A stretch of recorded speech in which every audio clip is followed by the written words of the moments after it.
Hello everyone, আসসালামু আলাইকুম। কেমন আছেন সবাই? রোজি ফ্যামিলি ব্লগ থেকে নতুন আরেকটি ভিডিও নিয়ে আপনাদের সামনে হাজির হলাম। ভিডিওটি শেষ পর্যন্ত দেখার অনুরোধ রইল। ভিডিওটি দেখার আগে অবশ্যই একটি লাইক দিয়ে ভিডিওটি দেখা শুরু করবেন। আজকে একটু পাতলা করে মাছের ঝোল করব, তার জন্য মাছগুলো ভেজে নিয়েছি আর এই সকল মশলা আমি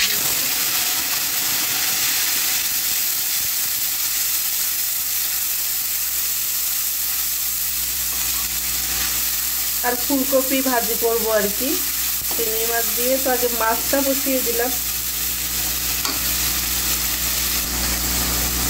সকল মশলা দিয়ে একটু কষিয়ে নিচ্ছি আর ভিতরে দিয়ে দিলাম টমেটোটাও কষিয়ে নেব, যেহেতু টমেটোটা একটু আদা কাঁচা মতো আছে।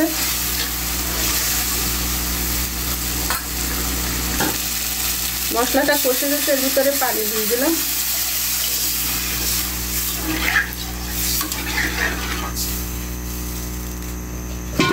ভিতরে এটা উতরাই গেছে, এর ভিতরে মাছগুলো দিয়ে দিচ্ছি। মাঝে মাঝে কিন্তু এইভাবে ঝোল করলে কিন্তু খুবই ভালো লাগে, তরকারির সাথে একরকম স্বাদ লাগে, আর এইভাবে তাজা মাছ ঝোল করলে কিন্তু ভালোই লাগে। ধনিয়া পাতা বেশি করে দিয়ে, এর ভিতরে কিন্তু জিরা বাটা ধনিয়া বাটা কিছুই দেইনি, শুধুমাত্র টমেটো দিয়েছি আর ওই লবণ হলুদ মরিচ এতটুকুই, আর এর ভিতরে ধনিয়া পাতা দিয়ে এটা নামিয়ে নেব। তারপর ফুলকপিটা এবার রান্না করে নেব, ভাজি করে নেব আর কি। মাছ ঝোলে কাঁচামরিচ দিয়ে দিলাম একটা, আর এর ভিতরে এই যে ফুলকপির জন্য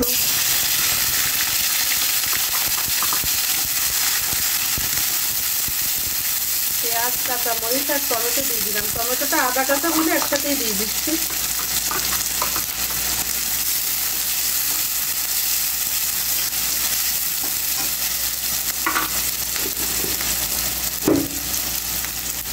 লবণ দিয়ে দিলাম। শীতকালে ধনিয়া পাতা দিলে সব কিছুই ভালো লাগে।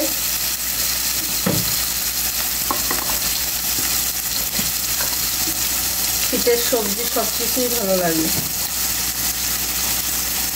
হলুদ দিয়ে দিলাম একটু।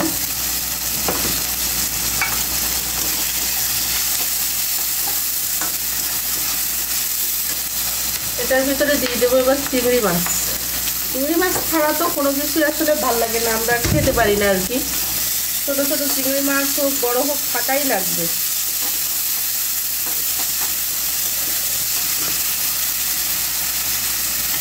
এর ভিতরে একটু পানি দিয়ে এটা কষিয়ে নেবো ভালো করে।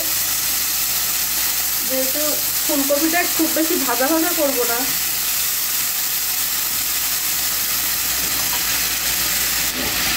মাছের ভিতরে এই যে ধনিয়া পাতা দিয়ে দিলাম।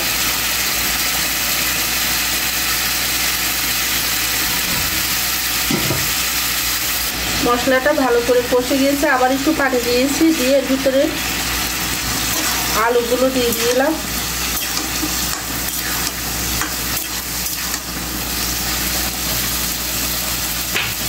আর দিয়ে দেবো ফুলকপিটাও, ছোট ছোট করে কেটে দিয়েছি, যেভাবে আলু কাটছি এভাবে ফুলকপিটাও আর কি।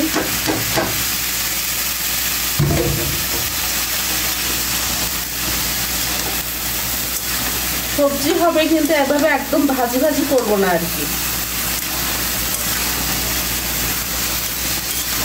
ওদিকে কিন্তু মাছ ঝোলটা হয়ে গেছে।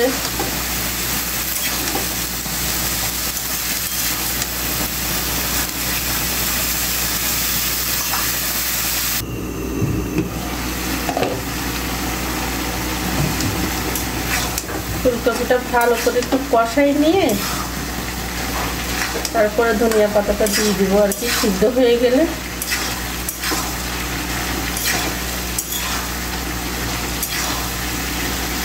অনেকে ফুলকপিটা একটু ভাপ দিয়ে নিয়ে তারপরে দেয়, সেটাও কিন্তু একরকম ভালো লাগে, কিন্তু আমি এইভাবে দিয়ে দিয়েছি। চিংড়ি মাছ দিলে আর ভাপ দেওয়া লাগে না, এমনিতেই কষে যায়, ফুলকপির যে একটা গন্ধ আছে সেটাও চলে যায়।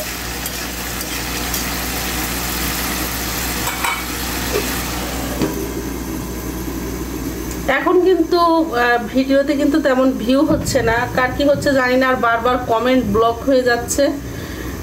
দুইটা তিনটা কমেন্ট করলেই কমেন্ট ব্লক করে দিচ্ছে আর কি, কেন আসলে বুঝলাম না। সবার এই সমস্যা না, শুধু আমারই। আমার মনে হয় সবারই একই সমস্যা, অবশ্যই কমেন্টে জানাবেন কার কার এমন সমস্যা হচ্ছে। আর ভিউ তেমন হচ্ছে না আর কি, তবে হাল ছাড়লে হবে না, ভিডিও ছেড়ে যেতে হবে, ইনশাল্লাহ ভিউ একদিন হবে।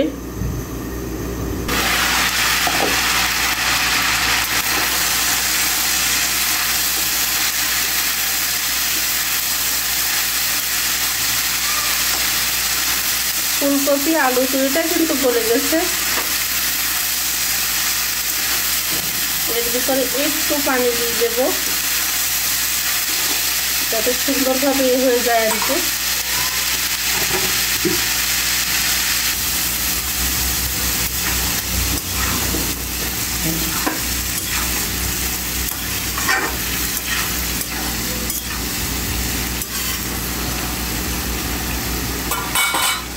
এর ভিতরে দিয়ে দেবো ধনিয়া পাতা,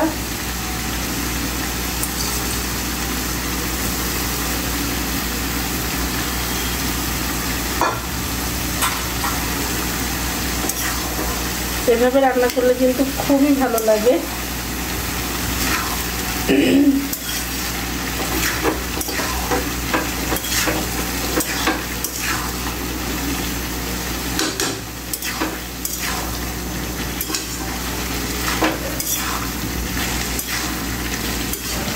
ফুলকপি রান্নাই করি, কিন্তু এইভাবে রান্না করলেও কিন্তু খুব ভালো লাগে, চিংড়ি মাছ দিয়ে বিশেষ করে।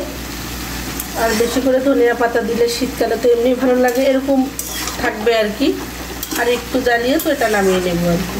তো কেমন হয়েছে ভিডিওটা, রান্নাগুলো কেমন হলো অবশ্যই কমেন্টে জানাবেন। আর যদি ভালো লাগে তো লাইক কমেন্ট শেয়ার করে আমার পেজের পাশে থাকবেন। আজকে এ পর্যন্তই, ভালো থাকবেন, সুস্থ থাকবেন সবাই, আল্লাহ হাফেজ।